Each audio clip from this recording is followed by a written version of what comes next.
आशा करती हूँ आप सभी स्वस्थ प्रसन्न होंगे और खूब मन लगा के पढ़ रहे होंगे। आज हम हिंदी का वह टॉपिक पढ़ने वाले हैं जहाँ से प्रश्न 100% आते ही हैं। आपका एग्जाम चाहे छोटा हो या बड़ा हो, पर यहाँ से प्रश्न जरूर आते हैं। तो चलिए आज हम पढ़ने वाले हैं हिंदी में भाषा। भाषा क्या होता है? अब आपके मन में आया होगा कि भाषा है क्या। तो भाषा क्या है? भाषा देखिए भाषा भाषा जो शब्द है ये आपका संस्कृत की भाष धातु से बना है। किससे? संस्कृत की भाष धातु से बना हुआ है, जिसे हम क्या कहते हैं? भाषा। अब भाषा का अर्थ क्या होता है? अपने भावों को, विचारों को व्यक्त करना, किसी को बताना, या फिर आपसी बातचीत करने, आपसी जो वार्तालाप है उसका जो जरिया होता है उसे हम भाषा कहते हैं। ठीक है, तो भाषा क्या है आप समझ गए होंगे।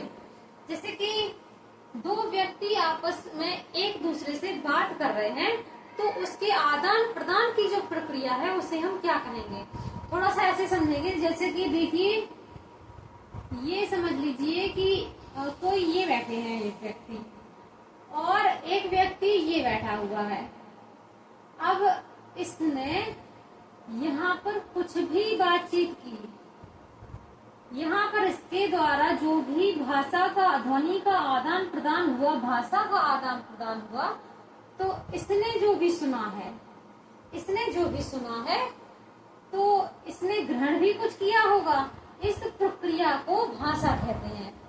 मतलब कि एक प्रक्रिया द्वारा, मतलब एक व्यक्ति द्वारा जो व्यक्त किया गया है और दूसरे द्वारा जो ग्रहण किया गया है उसे हम भाषा कहते हैं।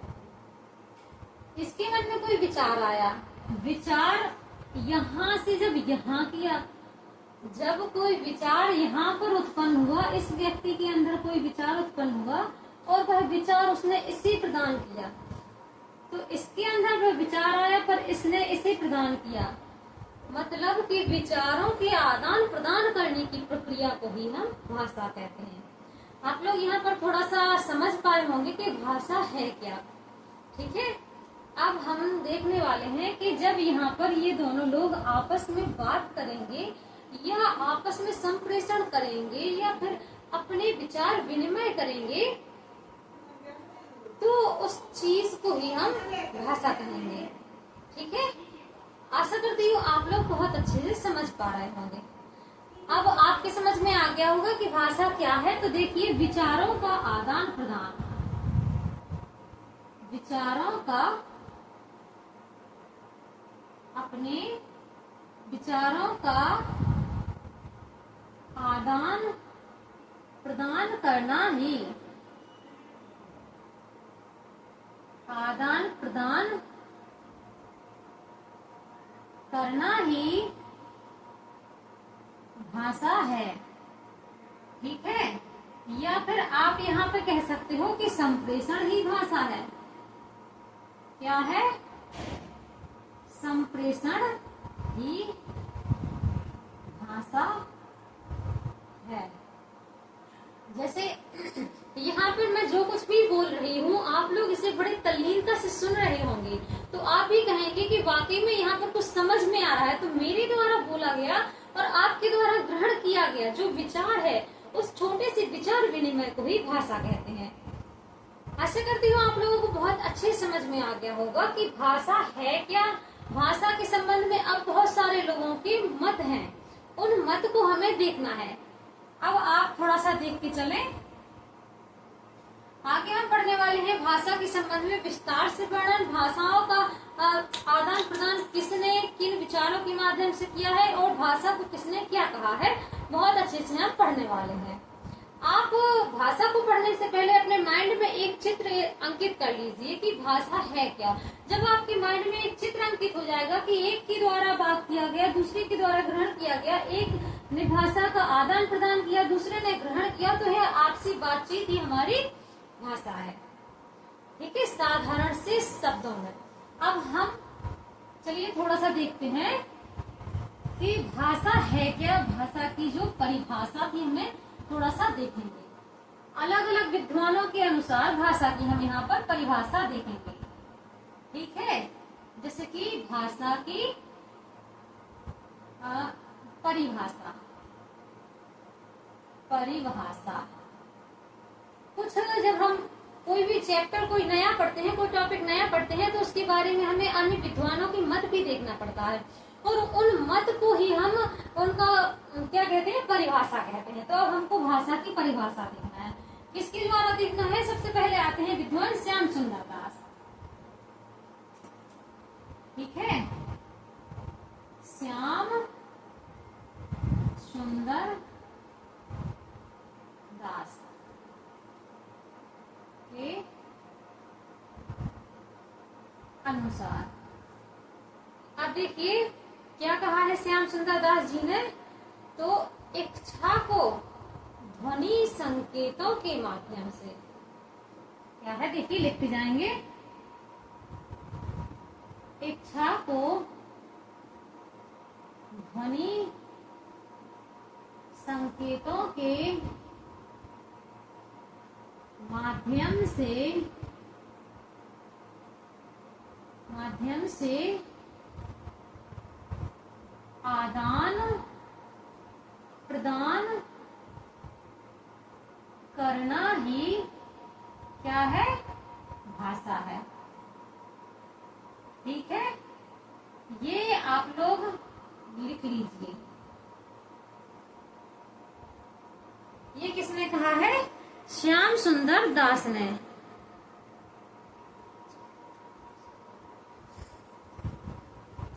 श्याम सुंदर दास जी ने क्या कहा है कि इच्छा के अनुसार, जब आप कोई इच्छा व्यक्त करते हो, इच्छा को ध्वनि संकेतों के माध्यम से जब हम आदान प्रदान करते हैं, तो उस आदान प्रदान की प्रक्रिया को ही हम क्या कहते हैं? भाषा कहते हैं। अब हम अगले जो विद्वान हुए हैं उनके अनुसार थोड़ा सा इनकी एक परिभाषा और देखेंगे। अगले आते हैं सुमित्रानंदन पंत।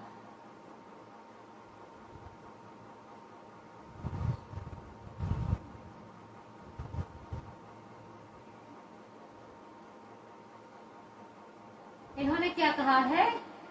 भाषा संसार का नादमय चित्र है या ध्वनिमय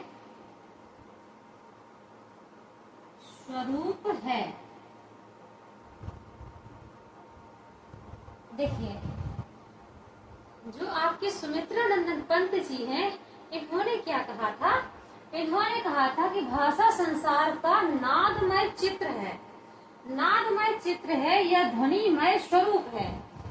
जब हम अपनी अभिव्यक्ति को स्वरमय रूप प्रदान करते हैं, उस रूप को ही हम भाषा कहते हैं।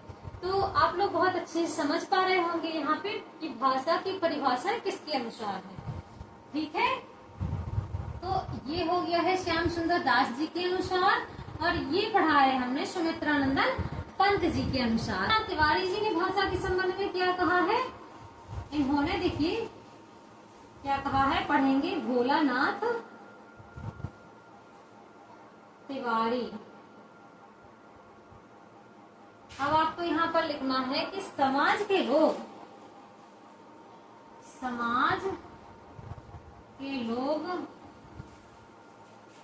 अपने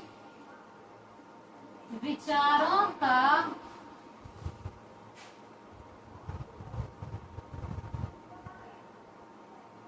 आदान प्रदान करते हैं, उसे ही भाषा कहते हैं।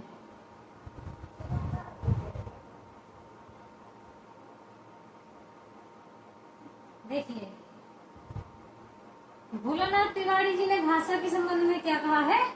भोलानाथ तिवारी जी ने कहा है कि समाज के लोग, समाज में जितने भी लोग हैं, सभी अपने विचारों का जब आदान प्रदान करते हैं, उसी को भाषा कहते हैं।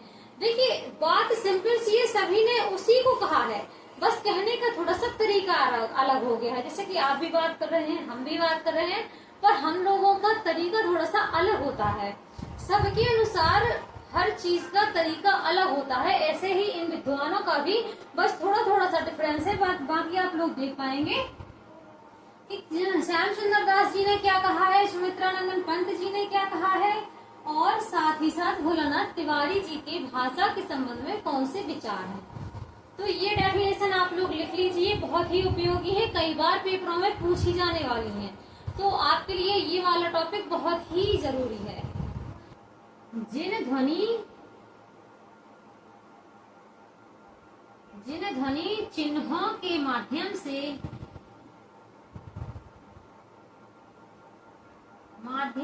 मनुष्य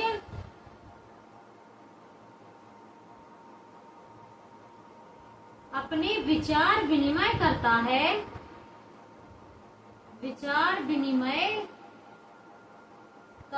है उसे ही क्या कहते हैं, भाषा।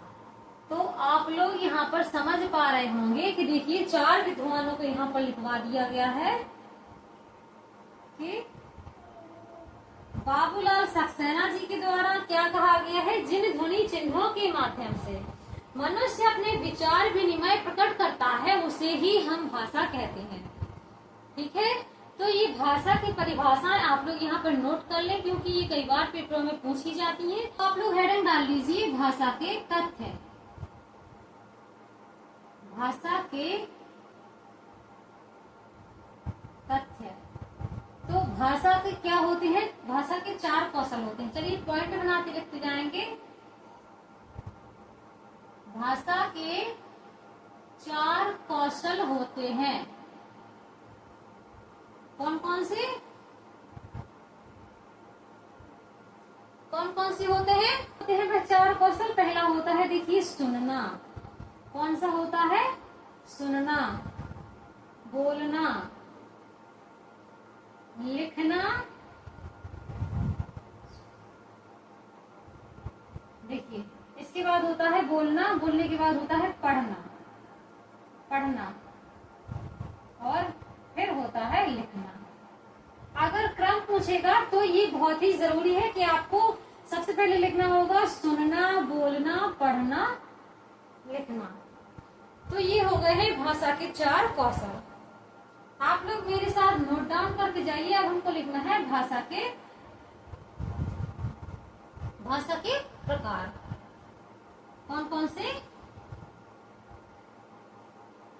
भाषा के 3 प्रकार। कौन कौन से होते हैं, मौखिक, लिखित, और कौन सी होती है, एक सांकेतिक भी तो होती है, सांकेतिक भाषा होती है ना। एक मौखिक होती है, एक लिखित होती है और एक सांकेतिक होती है। अब बात आती है कि भाषाएं कितनी होती हैं। आपके मन में प्रश्न बन रहा होगा कि भाषाएं कितनी होती हैं। तो देखिए विश्व में कितनी भाषाएं हैं, विश्व में लगभग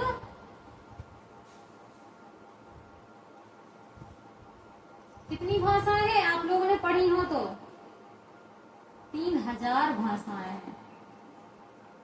अब आपके अंदर प्रश्न बन रहा होगा कि भाषा इतनी सारी होती हैं भाषाएं, तो इसमें सबसे प्राचीन कौन सी है, सबसे प्राचीन कौन सी है। तो आपको पता होगा आदि भाषा किसे कहा गया है, आदि भाषा किसे कहते हैं, वो है संस्कृत। संस्कृत हमारी आदि भाषा है।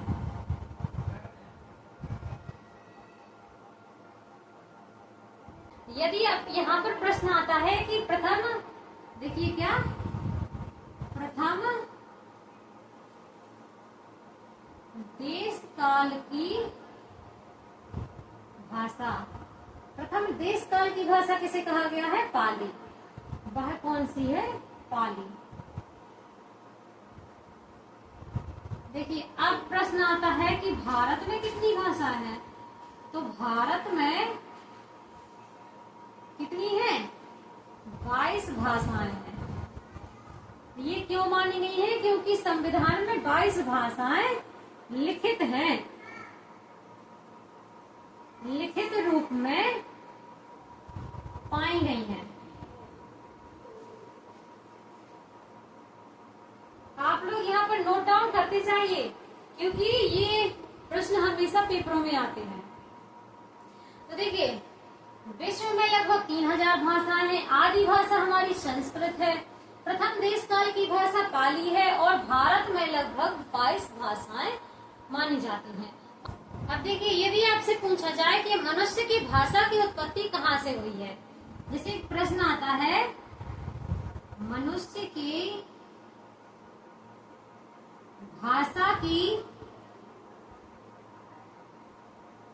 उत्पत्ति कहाँ से हुई है?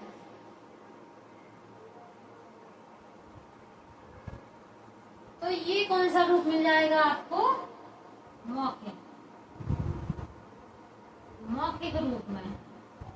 ठीक है, क्योंकि मनुष्य जब जन्म लेता है तो वह तुरंत ही लिखना पढ़ना प्रारंभ नहीं कर देता, वह सर्वप्रथम मौखिक रूप से वार्तालाप करना प्रारंभ करता है। इसलिए सर्वप्रथम भाषा मनुष्य की कौन सी होगी? मौखिक रूप में। तो आप लोगों को बहुत ही बेहतर तरीके से समझ में आ रहा होगा। जल्दी से ये नोट डाउन कर लीजिए, आपके लिए बहुत ही स्पेशल है ये क्लास।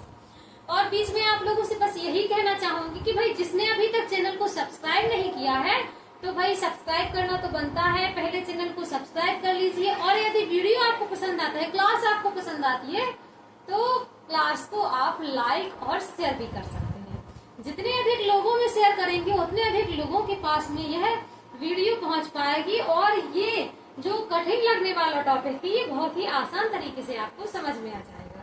यहाँ भाषा की विशेषताएं हम देखेंगे। तो जो भाषा की विशेषताएं होती है वो क्या होती है? लिखते जाइए आप लोग मेरे साथ में। भाषा की विशेषताएं, तो भाषा की विशेषताएं कौन सी होती हैं? देखिए, सबसे पहले आपको दिखना है कि भाषा परिवर्तनशील होती है। तो पहली विशेषता इसकी क्या हो जाएगी? भाषा परिवर्तनशील होती है। भाषा परिवर्तनशील होती है। आगे देखना है हमको कि भाषा का कोई अंतिम रूप नहीं होता, भाषा कभी खत्म नहीं होती। तो याद रखना, भाषा एक ऐसी चीज है, भाषा का कभी अंत नहीं होता। भाषा, अगली विशेषता हम देखेंगे, भाषा एक अर्जित संपत्ति है।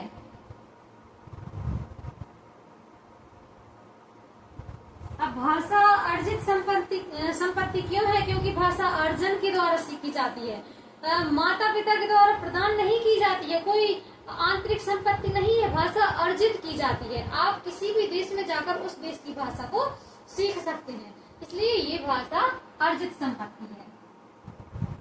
ठीक है, अब हम थोड़ा सा देखेंगे कि कौन सी और विशेषताएं हो सकती हैं। आप लोग इतना सा नोट डाउन करिए। देखिए, भाषा संयोग से वियोग की ओर चलती है, वियोग की ओर चलती है। देखिए, भाषा की विशेषता क्या है कि भाषा संयोग से वियोग की ओर चलती है। अगली विशेषता, भाषा कठिन से सरल की ओर, सरल की ओर चलती है। देखिए, ये भाषा की विशेषताएं बहुत ही प्रमुख हैं। सबसे पहले आपको देखना है कि भाषा परिवर्तनशील होती है। भाषा का कभी अंत नहीं होता, कोई भाषा का कभी अंत नहीं होता, हमेशा भाषा में शब्दों का भंडार बढ़ता ही रहता है, भाषा का कभी अंत नहीं होता है। ठीक है, तो ये भी आपको याद रखना है। अगला, भाषा एक अर्जित संपत्ति है, पैतृक संपत्ति नहीं है। याद रखिएगा, पैतृक नहीं है। यदि प्रश्न आता है कि पैतृक संपत्ति, तो आपको लगाना है क्रॉस, बिल्कुल नहीं है। ठीक है, अगला पॉइंट हम देखेंगे, भाषा समाज का एक अंग है। अंग है, तो भाषा समाज का एक अंग माना जाता है। ये भी आप लोग बहुत अच्छे से याद रखिए। आप लोग ये वाले जो फैक्ट यहाँ पर दिए गए हैं, आप ये जल्दी से नोट डाउन कर लीजिए, बहुत ही जरूरी है, क्योंकि प्रश्न हमेशा यहाँ से बनते हैं। आपको क्लास कैसी लग रही है? क्लास मजेदार है तो आप मुझे कमेंट बॉक्स में कमेंट करके जरूर बताइएगा। आपने इस क्लास में क्या क्या ग्रहण किया है, मुझे एक बार कमेंट बॉक्स में कमेंट जरूर करिएगा। 5 मिनट देखिए, अगली यहाँ तक हो गया था, भाषा संयोग से वियोग की ओर चलती है। इसके बाद हमने देखा भाषा सरल से कठिन से। कभी भी बिल्कुल ये याद रखना है कि भाषा कठिन से सरल की ओर चलती है। कैसी है? पहले कठिन है हमारी भाषा, फिर इसके बाद हमारी भाषा सरल हो गई है। ये भाषा की प्रक्रिया है, सरल की ओर चलती है। लास्ट में हमने क्या देखा? भाषा समाज का एक अंग है। भाषा को समाज का एक अंग माना गया है। तो जल्दी से चैनल को लाइक, सब्सक्राइब और शेयर जरूर करते जाएं।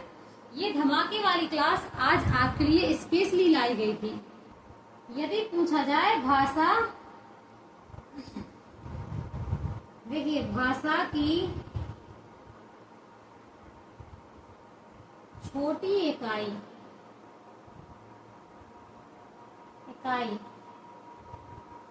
क्या है? भाषा की छोटी इकाई क्या है? वो है वर्ण।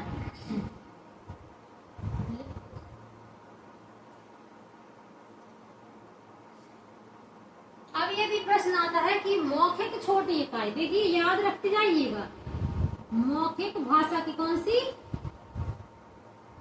भाषा की मौखिक इकाई, मौखिक छोटी इकाई, तो वो हो जाएगा आपका ध्वनि। क्या हो जाएगा? ध्वनि।